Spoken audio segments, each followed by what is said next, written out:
Details classes. कैसे आप सब लोग? आई होप आप लोग की स्टडीज बहुत अच्छी चल रही होगी।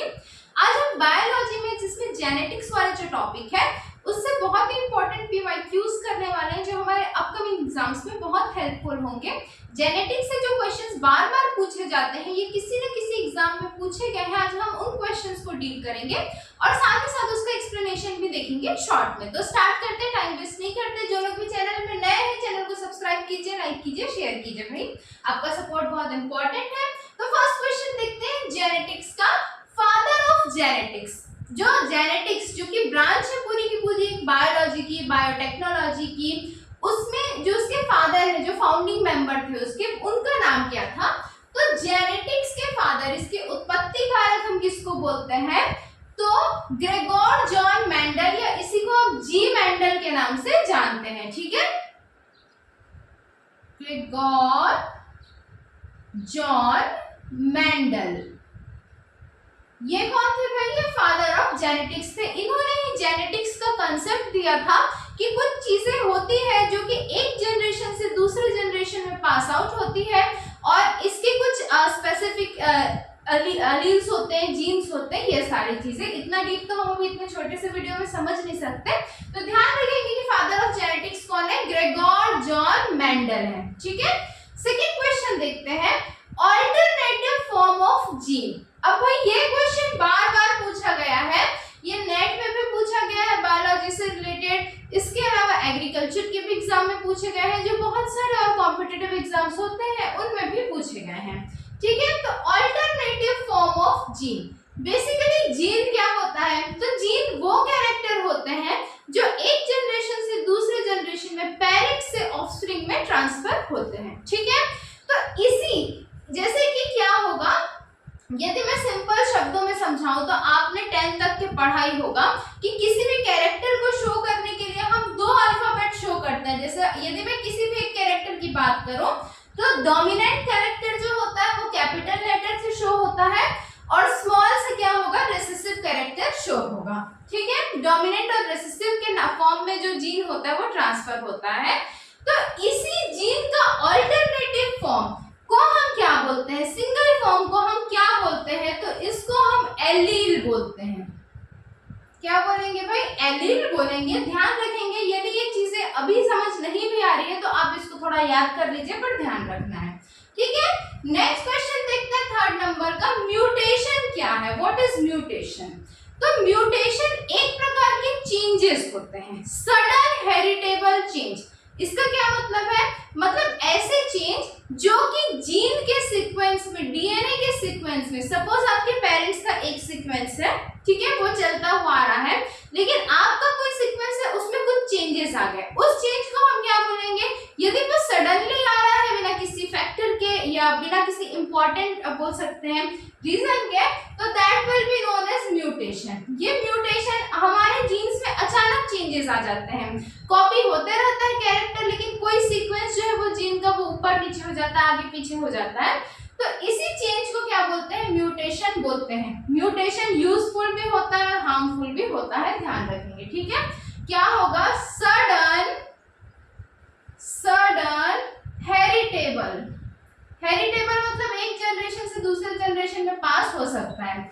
Sudden heritable change in gene sequence. ठीक है, हमारे जीन सीक्वेंस में यदि अचानक से कोई चेंज आ गया तो उसको हम म्यूटेशन बोलेंगे। इस म्यूटेशन की वजह से बहुत सारी बीमारियां भी हो जाती है, ट्यूमर्स टाइप की। बहुत सारी चीजों में जो हमारा की जेनेटिक इंजीनियरिंग है उसमें म्यूटेशन बहुत हेल्पफुल भी होता है। ठीक, अच्छा, बैक्टीरिया, नेक्स्ट क्वेश्चन देखते हैं, bacteria used in genetics. Genetics में या बायोटेक्नोलॉजी में हम बहुत सारे एक्सपेरिमेंट करते हैं। फॉर एग्जाम्पल इंसुलिन को किसी बैक्टीरिया से निकालना ताकि वो ह्यूमंस में ज्यादा से ज्यादा काम आ सके, क्योंकि ह्यूमंस में इंसुलिन की कमी है। इस तरीके के प्रोसेस में हम किसी बैक्टीरिया का यूज करते हैं, या ज्यादातर जो हमारे जेनेटिक्स के एक्सपेरिमेंट होते हैं उसमें हम एक बैक्टीरिया का यूज करते हैं, ज्यादातर एक्सपेरिमेंट उसी में करते हैं। तो भाई ये कौन सा बैक्टीरिया है? तो ये है आपका ई कोलाई। ठीक है, ई कोलाई नाम का बैक्टीरिया है, ये ग्राम नेगेटिव बैक्टीरिया होता है। कैसा बैक्टीरिया होता है भाई? ग्राम नेगेटिव बैक्टीरिया होता है, मतलब यदि हम इसमें स्टेनिंग करते हैं तो हमको ग्राम नेगेटिव दिखता है। ठीक है, ध्यान रखेंगे। नेक्स्ट हम आते हैं, नेक्स्ट जो क्वेश्चन है हमारा क्या बोलता है, ट्रांसक्रिप्शन हमको समझना है। क्या समझना है? ट्रांसक्रिप्शन।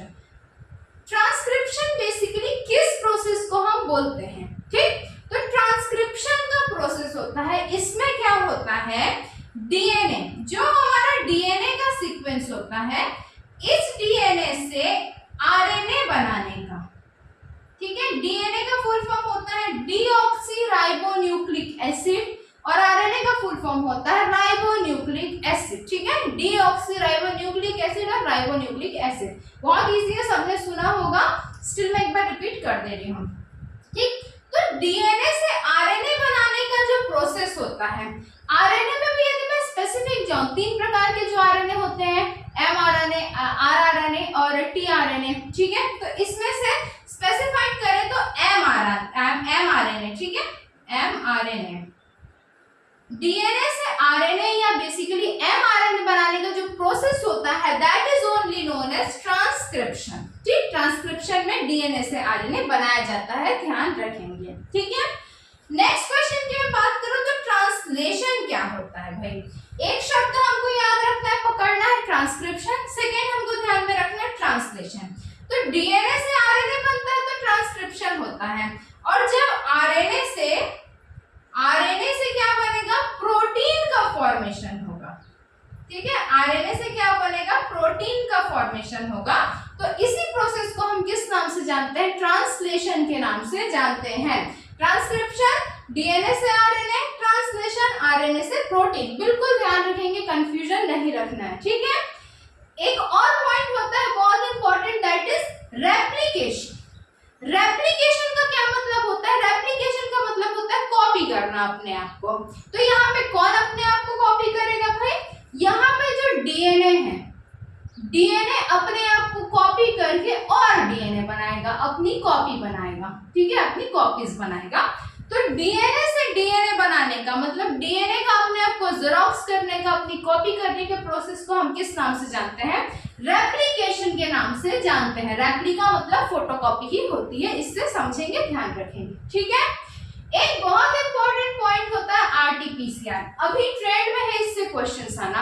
इसमें हमको 2 चीजें देखनी है, एक तो देखना है इसका फुल फॉर्म कि आरटीपीसीआर का फुल फॉर्म क्या होता है, दूसरा देखना है कि ये इन तीनों में से किसको फॉलो करता है। ठीक है, आरटीपीसीआर का फुल फॉर्म होता है रिवर्स ट्रांसक्रिप्टेज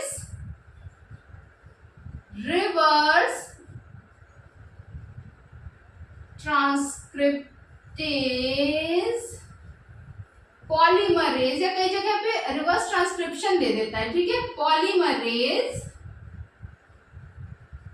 ट्रांसक्रिप्टेज ज्यादा बेटर होगा, reverse transcriptase polymerase chain reaction.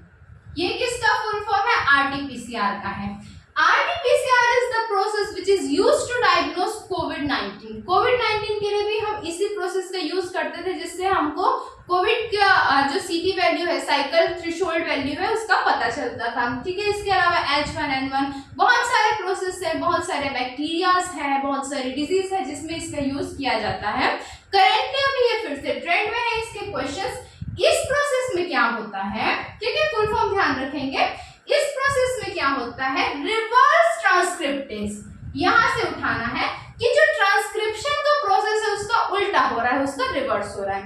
तो ट्रांसक्रिप्शन में क्या हो रहा था भाई? ट्रांसक्रिप्शन में हम डीएनए से आरएनए बना रहे थे, तो रिवर्स ट्रांसक्रिप्शन में क्या होगा? रिवर्स ट्रांसक्रिप्शन में आरएनए से डीएनए बनाया जाता है। तो सबसे पहले किसी भी वायरस का, फॉर एग्जांपल कोरोना वायरस का आरएनए सैंपल लेंगे, उस आरएनए से डीएनए बनाएंगे और उस डीएनए से उसका साइकिल थ्रेशोल्ड चेक किया जाता है मशीन्स में या लैबोरेटरीज में। तो इस तरीके से क्या होता है? डायग्नोसिस होता है, ध्यान रखेंगे। रिवर्स ट्रांसक्रिप्शन हो रहा है मतलब आरएनए से डीएनए बन रहा है। ठीक है, नेक्स्ट क्वेश्चन, लाइगेज के ऊपर क्वेश्चंस पूछे जाते हैं। लाइगेज क्या है भाई? तो लाइगेज एक प्रकार का एंजाइम है। लाइगेज क्या है? एक एंजाइम है। कैसा एंजाइम है? ये ज्वाइनिंग या अधेरिंग एंजाइम है जो दो सीक्वेंसेस को आपस में ज्वाइन करता है, दो डीएनए सीक्वेंसेस को ज्वाइन करता है। ठीक है, ध्यान रखेंगे ज्वाइनिंग एंजाइम है। इसके एंजाइम्स के ऊपर मैं एक अलग से वीडियो बनाऊंगी जो कि बहुत हेल्पफुल होगा आपको एग्जाम्स में। ठीक है, नेक्स्ट क्वेश्चन देखते हैं हम एबीओ ब्लड ग्रुप्स के ऊपर। एबीओ ब्लड ग्रुप्स के ऊपर भी अभी करेंटली बहुत सारे क्वेश्चंस आ रहे हैं। इसमें क्या क्वेश्चंस पूछा जाता है कि ABO blood group is an example of. ठीक है, आपको 3-4 ऑप्शंस दे देंगे तो ध्यान रखेंगे।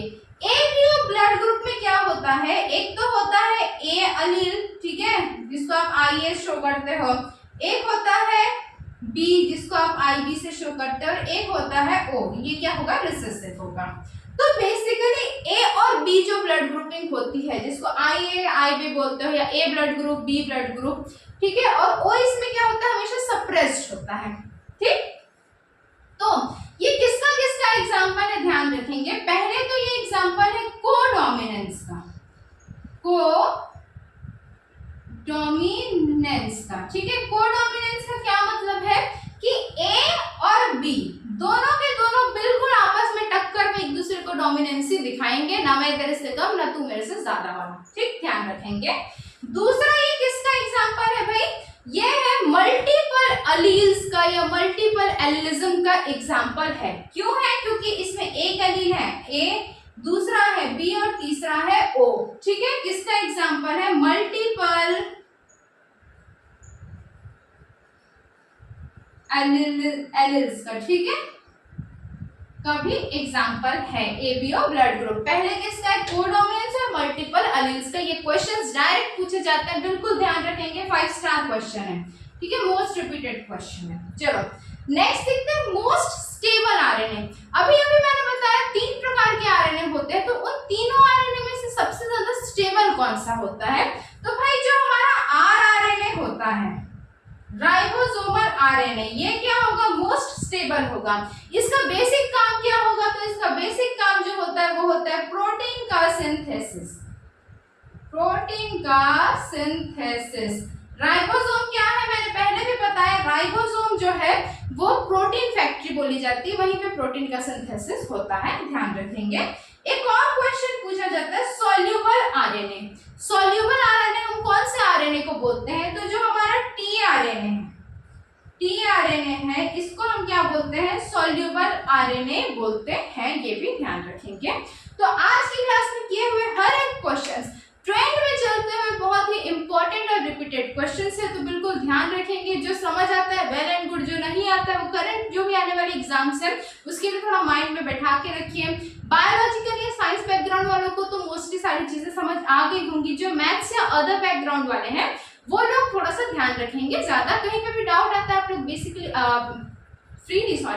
कमेंट सेक्शन में कमेंट करके पूछ सकते हैं। तो मिलते हैं अगली क्लास में, तब तक के लिए ओके बाय बाय।